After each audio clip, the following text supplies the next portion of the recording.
Hebrews chapter 11, verse 32 and 38. This is what it says. And what more shall I say? I don't have time to tell you about Gideon, or Barak, or Samson, or Jephthah, or David, or Samuel, or the prophets, who through faith conquered kingdoms, administered justice, and gained what was promised, who shut the mouths of lions, quenched the fury of flames, and escaped the edge of the sword, whose weakness was turned to strength, who became powerful in battle and routed foreign armies. Women received back their dead, raised to life again. Others were tortured, refused to be released so they might gain a better resurrection.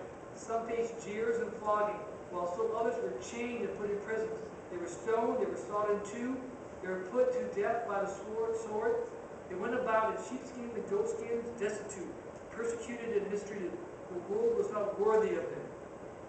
And so one thing I think you get from this is that whatever storm, in their cases, it differs.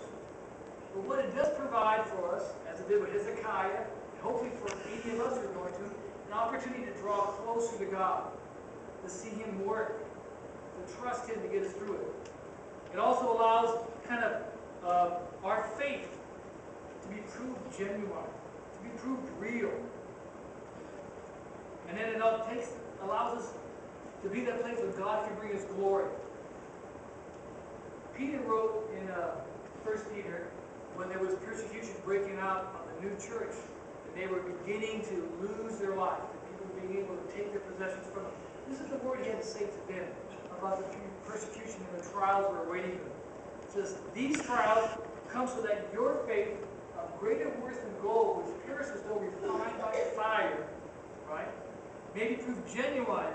And what does it do? It results in praise, glory, and honor when Jesus Christ is revealed.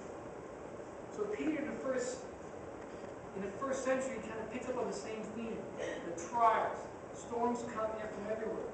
But these come so that your faith, greater worth than gold, that perishes though refined by fire, may be proved genuine, and result in praise, glory, and honor. Trying to get them to see into the storm and then through the storm. And so I didn't want to end Isaiah without kind of taking a look at Hezekiah, at problems, real-world problems that are going on, and real-world answers that God brings.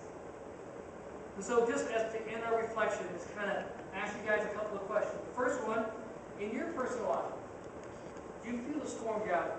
Do you feel it breaking on you already? Is it kind of ominous? And it has bad boding. Bodings?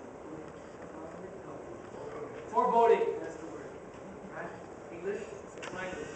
I got to pass it. Right? But if that's true, take lessons from Hezekiah. And then if you're in the middle of it, where are you going? And what will you do to hold on and wait for real answers? That's the challenge, right? We see Hezekiah, the example he had. And then holding on, waiting for God's deliverance. I don't know what it looks like. God's choosing what it looks like in each one of our lives.